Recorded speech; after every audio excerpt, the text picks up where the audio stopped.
poliției? Da, doamna poliție. Și de ce faceți așa?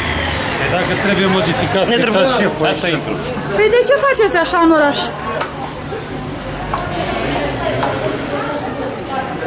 Nu, eu n-am care. N-aveți, nu. Bă, vreau să... De unde ați venit, doamnă? Dar de ce faceți asta în fața poliției Unde așa? să facem, domnule? Păi, sunteți firmă sau cum?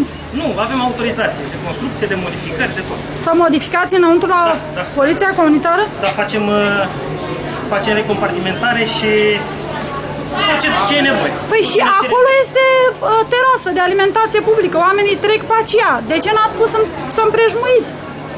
Să ocolească locul. Nu-i toxică. Nu, durează 5 minute toată treaba.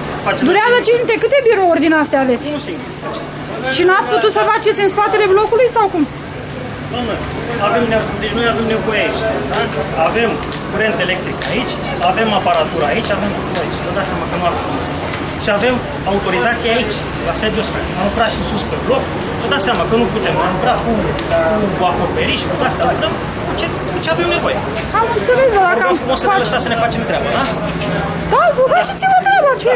Deci avem dreptul Și la eu să-mi fac treaba. Pe domeniul public suntem amândoi.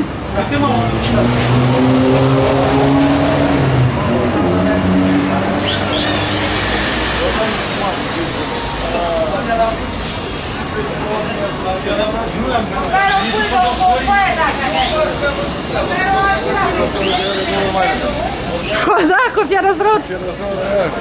Folosește piatră de tăiat metal pentru tăiat lemn de aia. Putea să punem un disc de lemn. E alimentație publică, doamnă, cum vă descurcați cu fumaci? Nu știu, doamnă, nu mă filmați pe mine, vedeți, cumpărați un flec la oamenii.